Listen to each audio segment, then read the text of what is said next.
Donc, nous allons parler de nutrition avec le réseau NAC, et c'est le docteur Bruno Reynard qui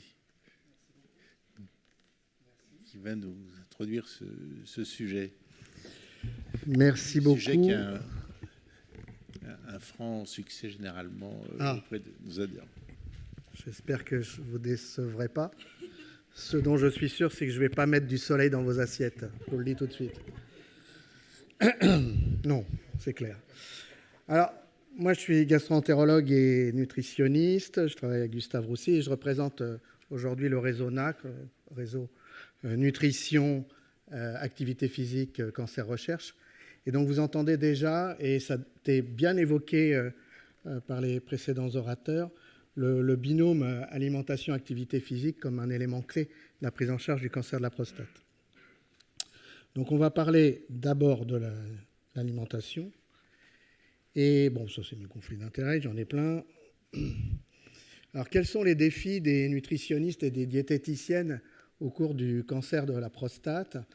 C'est d'abord de sensibiliser et de faciliter le diagnostic. On a parlé de faciliter le diagnostic de cancer de prostate, mais aussi de faciliter le diagnostic de la dénutrition. Et comprendre quelque chose que je vais prendre un petit peu de temps à vous expliquer, qui s'appelle l'obésité sarcopénique, c'est-à-dire qu'on peut être à la fois gros et dénutri. Ensuite, de proposer une prise en charge qui est adaptée à ces parcours de soins assez spécifiques et à chaque patient. Et j'ai beaucoup aimé, évidemment, la présentation précédente sur cet aspect de personnalisation, c'est très, très important. Et puis rendre compatibles des choses qui sont a priori incompatibles, c'est-à-dire de l'équilibre alimentaire, problématique de syndrome métabolique, et de prévention de traitement de la dénutrition. Comment on peut arriver à ne pas trop prendre de gras et réussir à maintenir ou à prendre de la masse musculaire. Et puis, évidemment, travailler sur cette complémentarité d'habilitation, de préhabilitation, de réhabilitation, qui sont vraiment des points clés. Et je dirais de les adapter à l'homme atteint de cancer de prostate, parce qu'il se trouve que nous aussi, on a des activités comme celles qui ont été exposées par le centre Mavila, et 97% des participants sont des participantes. C'est-à-dire qu'il y a un vrai problème. Dans les programmes de prise en charge multidisciplinaire et holistique, il y a largement plus de femmes que d'hommes, et il va falloir un jour qu'on comprenne pourquoi. Enfin, on sait pourquoi, mais il va falloir qu'on le traite. Alors, qu'est-ce que la dénutrition ? La dénutrition, c'est un déséquilibre entre des apports nutritionnels, caloriques, protéiques, micronutritionnels insuffisants, et des besoins qui sont parfois, et très souvent en cancérologie, augmentés, en particulier des besoins protéiques ou énergétiques, et parfois aussi en micronutriments. Classiquement, on dit en cancérologie que quand on perd 1 kg, on perd essentiellement de la masse musculaire. En gros, 600 grammes de masse musculaire pour 1 kg de masse perdue. On va voir qu'dans le cancer de la prostate, ce n'est pas tout à fait la même chose. Alors, ce n'est pas tout à fait la même chose pour des éléments qui vous ont déjà été signifiés par le professeur Houdard, tout simplement parce qu'on va modifier un certain nombre de signaux qui arrivent aux muscles et qui permettent la stimulation de la refabrication de la masse musculaire, ce qu'on appelle l'anabolisme musculaire, en particulier l'utilisation des protéines. Et on va même, par ailleurs, stimuler le catabolisme musculaire, c'est-à-dire la vitesse de destruction de la masse musculaire. Et cette destruction de la masse musculaire se fait au profit d'une transformation de ce muscle en gras. Sur le bœuf Wagyu, c'est très très positif, ça fait une viande très persillée, c'est très sympathique, mais chez l'homme atteint de cancer, c'est pas du tout bon, parce que le muscle il se contracte moins bien et il est moins résistant à l'effort. Et tout, finalement, dans les traitements, il contribue. Pas obligatoirement de façon extrêmement intense, mais de façon continue pendant les traitements, par la déprivation androgénique, par des phénomènes liés à des effets secondaires des traitements, l'asthénie, les troubles de l'humeur, par éventuellement des troubles de l'appétit, et en particulier des troubles de l'appétit spécifiques aux apports protéiques, par l'inactivité physique, et puis éventuellement, on va en reparler, par des régimes inappropriés ou la polymédication. Malheureusement, à partir d'un certain âge, on prend beaucoup de médicaments, et quand on prend beaucoup de cachous, éventuellement, on mange moins. Tout ça, en plus, comme je vous l'ai dit, est un phénomène qui répond aussi à l'évolution du tissu adipeux, à l'augmentation de la masse adipeuse. Et plus on prend de masse adipeuse, plus on perd de muscles. Et donc, il y a ce qu'on appelle cross-talking, donc une vraie discussion permanente entre le gras et le muscle. D'ailleurs, ce sont des cellules qui sont assez apparentées, finalement. Et donc, malheureusement, il y a une espèce de cercle vicieux qui va s'installer où plus on va abîmer le muscle, plus on va le transformer en gras, plus ça aggrave le phénomène. Évidemment, tout ça est aggravé aussi par des phénomènes associés, intercurrents, comme l'insulinorésistance, le diabète, par exemple. Et comme je vous le disais tout à l'heure, il est très important de comprendre ça pour visualiser ce que c'est que la difficulté à diagnostiquer la dénutrition chez quelqu'un qui peut sembler non dénutri, c'est-à-dire pas maigre, voire même pléthorique, voire même obèse. D'accord ? C'est-à-dire que tout paraît aller à peu près bien, il a de l'embonpoint, tout va bien, mais finalement, si on gratte un peu, ou si on tond le mouton comme on voit là, eh bien derrière, on voit qu'il y a un déficit très important de la masse musculaire. Et si on regarde avec des examens qu'on a à disposition maintenant, comme des scanners, on peut voir qu'une partie de ce muscle s'est transformée en gras. Ça s'appelle la myostéatose. Et cette problématique, elle est très importante maintenant, elle est largement documentée sur le plan scientifique, car elle conduit à des retards de diagnostic de la dénutrition, avec tout ce que ça peut engendrer comme conséquences négatives sur le pronostic, on va y revenir. Ça peut entraîner des surdosages de certaines chimiothérapies. Ça peut entraîner des surtoxicités cardiovasculaires des traitements.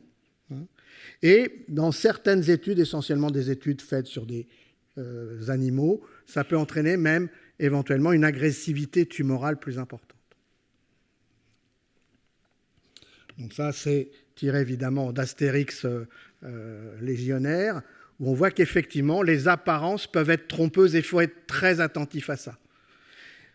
Il y a quelques années, j'aurais beau raconter ça, je n'aurais pas pu vous proposer grand-chose. Il se trouve que maintenant, on a des outils de plus en plus performants pour pouvoir documenter très tôt cette problématique de déficit de masse musculaire enrobé d'une bonne couche de gras. Et donc, pour revenir à l'image de tout à l'heure, on a effectivement, au cours du cancer de la prostate, des apports alimentaires qui peuvent être variables, qui peuvent être normaux, qui peuvent être excessifs, qui peuvent être insuffisants. Et on a quand même aussi une augmentation des besoins, en particulier des besoins protéiques. Il peut y avoir des carences d'apports protéiques, avec parfois même une diminution des besoins énergétiques. On a maintenant aussi des outils pour mesurer la quantité de calories qu'une personne peut brûler en 24 heures. Et par rapport à ce qu'on a vu tout à l'heure, vous voyez que la tendance du patient traité pour cancer de la prostate, c'est de prendre plutôt du poids, on va dire sur la base d'1 kilo. Eh bien, il va prendre 1,2 kg de gras et perdre 200 grammes de muscle. Voilà. Donc, on est clairement dans une problématique de repérer très tôt cette problématique et d'essayer soit de la réverser, soit de la freiner. Tout ça ayant des conséquences importantes, puisque la dénutrition, elle n'est pas rare au cours des cancers de la prostate, même à des diagnostics très localisés qui peuvent être traités chirurgicalement. Et vous voyez que les chiffres vont de 3 à 20% avant prostatectomie. Alors pourquoi de 3 à 20 ? C'est énorme comme écart. Eh bien parce que ça dépend de quel outil on utilise. Si on utilise la perte de poids, c'est 3. Si on utilise l'outil dont je vais vous parler juste après, ce qu'appelle le scanner, eh bien c'est 20. Ça peut aller jusqu'à 20 à 75% en situation métastatique première ligne. Il y a une étude qu'on a réalisée il n'y a pas très longtemps qui montrait 79%. Et ça peut aller jusqu'à plus de 90% dans les situations les plus avancées. Et plus on dégrade l'état nutritionnel, plus on accumule des toxicité et des effets associés importants, complications post-opératoires qui sont largement augmentées, multipliées par 2, augmentation des toxicités sévères des traitements anticancéreux, quel que soit le traitement anticancéreux dont on parle, augmentation des interruptions de traitement, et puis évidemment altération de la qualité de vie. Donc la dénutrition, c'est fréquent et ça impacte le pronostic, donc ça a une haute criticité. Mais, comme je vous l'ai dit tout à l'heure, malheureusement, c'est sous-diagnostiqué. Sous-diagnostiqué parce que c'est difficile à diagnostiquer.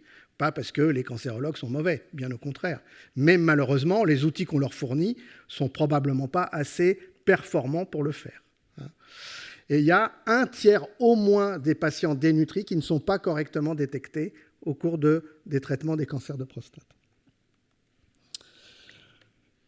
Par ailleurs, évidemment, les traitements n'arrangent rien. J'ai déjà parlé des problématiques de déprivation androgénique, mais les nouveaux traitements dont a parlé le professeur Oudard tout à l'heure ont des effets secondaires, pas très fréquents, mais qui peuvent aggraver les situations.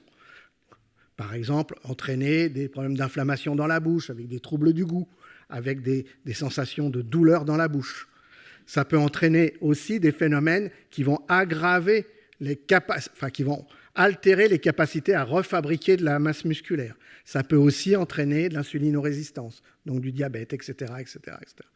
Donc, c'est une situation qui est relativement fréquente, il faut avoir ça en tête, et donc il faut repérer rapidement.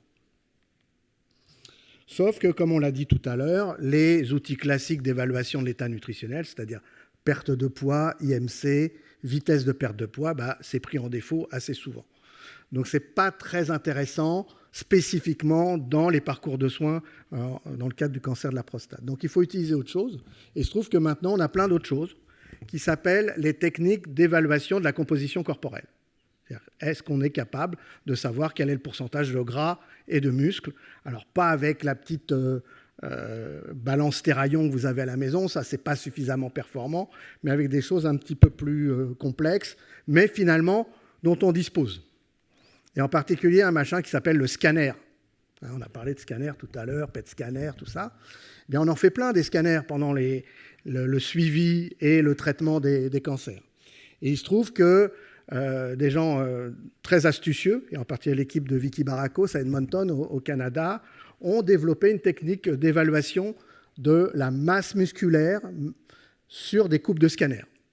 En fait, il y a une coupe de référence qui s'appelle la coupe en L3, la troisième vertèbre lombaire, et qui va permettre par une analyse de l'image extrêmement précise, qui est encore analysée humainement pour quelques mois seulement, j'espère, actuellement, mais dans très peu de temps par l'intelligence artificielle, eh bien, on va pouvoir analyser très rapidement cette image et vous dire, en même temps que les résultats du scanner qui vont intéresser tout le monde sur métastase, pas métastase, etc., la surface musculaire indexée, c'est-à-dire votre quantité de muscles sur la coupe considérée, et on va pouvoir en déduire si vous êtes au-dessus ou en dessous de la norme.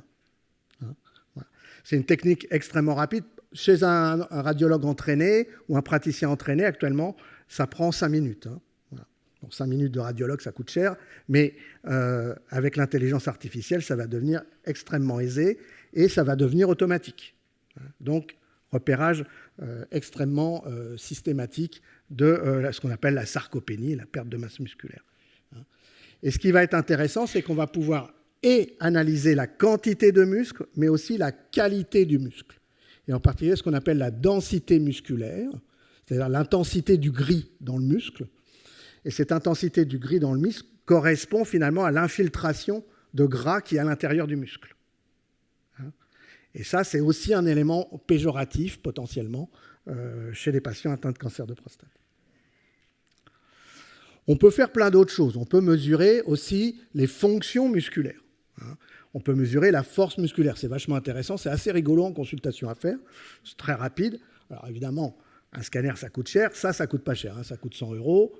Et on se challenge. Éventuellement, comme j'ai fait ce matin en hôpital de jour, on montre au patient combien le docteur il est capable de faire. Bon, Il ne faut pas que ça soit trop différent parce que sinon, il se trouve un petit peu embêté. Bon, ce matin, il se trouve qu'avec la machine, j'ai fait 42 et le malade, il a fait 26. Donc, c'est sûr qu'il a bien compris qu'il avait une altération de force musculaire. Hein, voilà. Alors, ça permet à la fois de repérer, de faire du tri sur les problématiques nutritionnelles. Vous voyez qu'il y a des seuils officiels qui ont été définis chez l'homme, en dessous de 26 ou 27, et de pouvoir suivre ensuite le patient dans sa prise en charge pour voir quelle est la qualité de la renutrition, entre guillemets, qui est mise en place. Il y a même des papiers qui montrent que c'est un facteur pronostic dans certaines études. On peut faire des choses bien plus compliquées, comme font les gériatres, par exemple. On fait du sit-up and go test, on fait lever la chaise, on avance de 10 mètres, on revient à la chaise, on calcule combien de temps ça fait. On peut aussi évaluer des capacités aux gestes de tous les jours. Ouvrir une bouteille en plastique d'eau, monter les escaliers, etc. Vous voyez, c'est maintenant une vision plus globale de la situation du patient pour évaluer tout autant la réalité de la problématique musculaire que son impact dans la vie de tous les jours. Il est très, très, très, très important d'évaluer aussi la capacité de la personne à manger, à la fois sur le plan quantitatif et sur le plan qualitatif. Quantitatif, ce n'est pas très compliqué. On a pu montrer, l'équipe de Ronan Thibault à Nantes, l'équipe de Montpellier et nous-mêmes, qu'en mesurant par une échelle visuelle analogique le pourcentage estimé du patient à s'alimenter par rapport à d'habitude, on avait quelque chose qui est assez proche de ce que mesure une diététicienne avec des calculs savants. Donc, croyez-moi sur parole, je ne vais pas vous montrer les études, il y a une très bonne corrélation statistique entre l'évaluation sur la réglette ou numérique du patient qui dit « je mange 4 sur 10 » et ce que va calculer la diététicienne si elle reprend l'alimentation des 3 derniers jours. Donc ça, c'est quelque chose qui est très simple. C'est comme quand on évalue la douleur entre 0 et 10. 0, j'ai pas mal du tout. 10, j'ai la douleur la plus inimaginable possible. Mais là, c'est le contraire. 0, je ne mange pas du tout. 10, je mange comme d'habitude. Et ça, c'est très reproductible. Et il faut juste avoir en tête qu'en dessous de 7, c'est quelque chose qu'il faut prendre en charge. Et je vous ai dit aussi une évaluation qualitative. Ça, c'est très important pour quelque chose qu'a souligné le professeur Oudard tout à l'heure, c'est la problématique du syndrome métabolique associé à ces troubles nutritionnels. Et évidemment, on peut être amené, au cours des traitements du cancer, à modifier son comportement alimentaire pour des bonnes, des mauvaises raisons. On ne va pas toujours trop chercher pourquoi. Et il va falloir éventuellement ensuite le rétablir. Les ateliers dont vous parliez, madame, tout à l'heure, sont très importants pour ça. Et donc, il y a des questionnaires de fréquence. Celui qu'on utilise, nous, c'est le questionnaire WCRF, mais peu importe. Et donc, on va questionner la fréquence de consommation journalière ou hebdomadaire des fruits et légumes, qui sont évidemment la base de l'alimentation, des légumineuses et des produits céréaliers qu'on ne consomme jamais assez, et puis évidemment des choses qui sont moins bonnes, entre guillemets, pour la santé, les produits sucrés, les ultra-transformés qui sont devenus l'ennemi public numéro 1, et évidemment les boissons alcoolisées. Voilà. Sur cette base-là, on va pouvoir proposer des programmes de prise en charge parfaitement adaptés à chaque personne. La diététicienne, eh bien, elle va pouvoir individualiser sa prise en charge. Et évidemment, poursuivre cette prise en charge tout le long des traitements. Et ça, c'est quelque chose pour lequel je dois faire une espèce de plaidoyer. Et malheureusement, la prise en charge diététique est insuffisamment prise en charge par les caisses d'assurance maladie. Il y a des programmes, il y a des arrêtés qui permettent, dans un certain nombre de cas, de commencer à donner un petit peu d'argent pour rembourser les consultations de diététique, de coach en activité physique adaptée ou de psychologue. Mais c'est encore très, très, très insuffisant. C'est plutôt sur l'après-cancer. Et malheureusement, il faut savoir qu'une consultation de diète, hors les associations, les centres comme Mavila, c'est pas remboursé par la Sécu. Quelques sociétés assurantielles, éventuellement mutuelles, prennent en charge, mais très très peu. Donc ça coûte très cher. À Paris, c'est 65 € une consultation de diète. Donc si on veut avoir un suivi, ça commence à faire plusieurs centaines d'euros, malheureusement. Et à l'hôpital, elles sont tellement submergées de travail qu'elles n'ont pas le temps de suivre tout le monde. L'idée, c'est que ces diététiciennes, donc, elles individualisent, elles accompagnent, donc qu'on puisse avoir des points réguliers tout le long des traitements, avec évidemment comme objectif l'équilibre alimentaire, le fractionnement s'il y a des difficultés à manger tout un repas, l'enrichissement en particulier protéique, et éventuellement, sur la base de bilan micronutritionnel, l'enrichissement en certains micronutriments, vitamines, oligo-éléments, etc. Désolé pour la faute d'orthographe. Adapté, évidemment, parce que tout le monde ne va pas manger de la même façon et ne va pas répondre à ces conseils de la même façon. Expérimenter, c'est-à-dire accepter que le patient soit lui-même force de proposition dans ses évolutions nutritionnelles, et puis revoir le patient le plus régulièrement possible. Ce qui ne marche pas, par contre, c'est le forcing alimentaire. Taper avec un rouleau à pâtisserie sur la tête de quelqu'un, ça ne marche pas pour faire manger, tout comme ça ne fera pas manger un enfant des légumes verts. Évidemment, il faut traiter les symptômes associés, et c'est là que la prise en charge holistique a tout son sens. C'est-à-dire qu'il est hors de question de faire manger ou d'améliorer la qualité nutritionnelle de quelqu'un qui est déprimé, douloureux et constipé, par exemple. Ça n'a aucun sens. Voilà. Bon, je ne parle pas de la nutrition artificielle qui n'a pas lieu d'être la plupart du temps dans la cancérologie prostatique.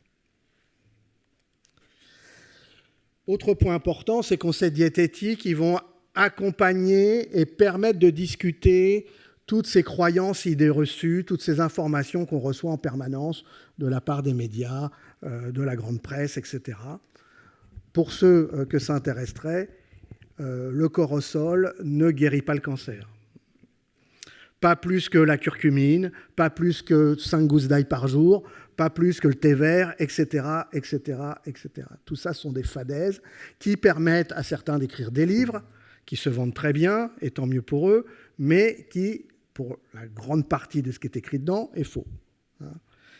J'en suis désolé, je le dis assez régulièrement, j'aimerais beaucoup être au chômage technique, mais je ne le serai probablement pas jusqu'à ma retraite. Donc, aucun aliment anti-cancer n'existe, tout comme aucun régime anti-cancer n'existe.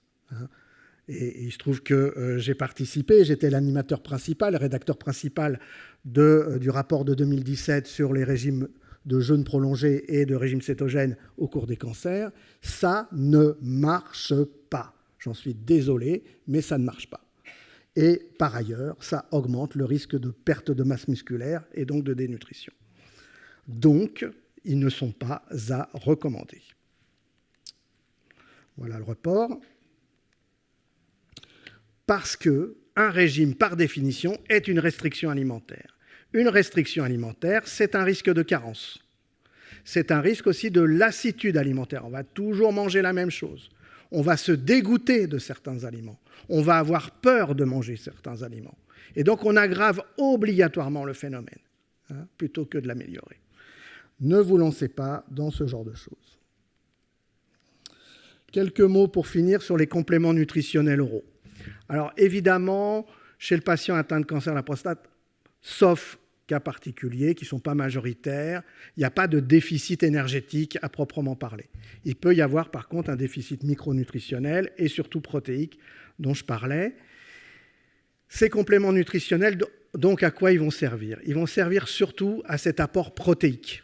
Ils vont servir pour ce boost protéique. Et ce qui semble sortir de la littérature la plus récente maintenant, c'est que ce boost protéique est surtout intéressant après les séances d'activité physique. C'est-à-dire qu'après les séances d'activité physique, le muscle va réclamer de la protéine. Et donc, si on apporte ce boost protéique important, 5, 15, voire même jusqu'à 20 grammes de protéines en une fois, on va améliorer ce qu'on appelle l'accrétion protéique, c'est-à-dire l'accumulation des protéines dans le muscle. On va améliorer l'anabolisme. Ça a été très bien montré, en particulier par les équipes de Clermont-Ferrand d'Yves Boiry. Donc, ils ont cette utilité-là. Il ne faut pas les négliger. Alors, on pourrait utiliser les poudres de protéines qu'on achète dans les magasins pour faire de la gonflette. C'est pas mal aussi, mais j'ai fini. Je vous promets. Mais autant utiliser des produits qui sont remboursés par la sécurité sociale et qui, à mon avis, marchent aussi bien. Malheureusement, il faut les tester, parfois on ne les aime pas, donc il faut savoir éventuellement s'en dépatouiller, et ça, la diététicienne va être extrêmement utile pour ça. Je rappelle donc les principes de l'alimentation équilibrée au cours des cancers. Pas d'aliments miracles, pas d'aliments totalement nocifs non plus. Ce n'est pas parce que vous aurez mangé une cuillère de Nutella que les choses vont s'aggraver dès le lendemain. La base de l'alimentation, c'est le féculent, la fibre, le fruit, le légume. Ça, c'est très important, avec évidemment les fibres. Limiter la consommation de produits sucrés, limiter la consommation d'ultra-transformés. Bon, la viande rouge et la charcuterie, ça concerne plutôt le cancer du côlon, on passe de côté. Les compléments alimentaires, jusqu'à preuve du contraire, ça ne sert à rien. Ça sert surtout à faire maigrir le porte-monnaie. Maintenir un poids santé et une masse musculaire suffisante, c'est pour ça qu'il faut aussi évaluer le plus régulièrement possible cette composition corporelle. Et puis, je passe sur l'activité physique qui vous sera expliquée après. Donc, la dénutrition, c'est fréquent et ça a un impact pronostic majeur. Ça, c'est totalement indiscutable. Elle est malheureusement sous-estimée pour des bonnes raisons. Et donc, il faut proposer le plus rapidement possible des moyens diagnostiques beaucoup plus efficaces, beaucoup plus sensibles et beaucoup plus faciles à obtenir. Il faut absolument mettre en place des programmes d'évaluation de composition corporelle et d'évaluation alimentaire globale dans le cadre des programmes au cours des parcours de soins, et ça, évidemment, associé à tout le reste. Il faut que ça soit individualisé, quantitatif et qualitatif. Évidemment, tout ça n'empêche pas de se faire plaisir en mangeant. Il n'y a pas de problème de ce côté-là. On remet un peu de soleil dans l'assiette. Évidemment, c'est couplé à l'activité physique, obligatoirement. On ne peut pas faire de muscles si on ne mange pas assez de protéines et si on ne fait pas bouger les muscles. Voilà. Et il faut être le plus précoce possible. Ça, c'est vraiment le point clé. C'est pour ça que je plaide pour qu'il y ait suffisamment de diététiciennes dans tous les établissements où on prend en charge des cancers de la prostate et des cancers en général, pour pouvoir avoir cette précocité de prise en charge et pouvoir avoir un suivi continu pendant les traitements. Et je vous remercie.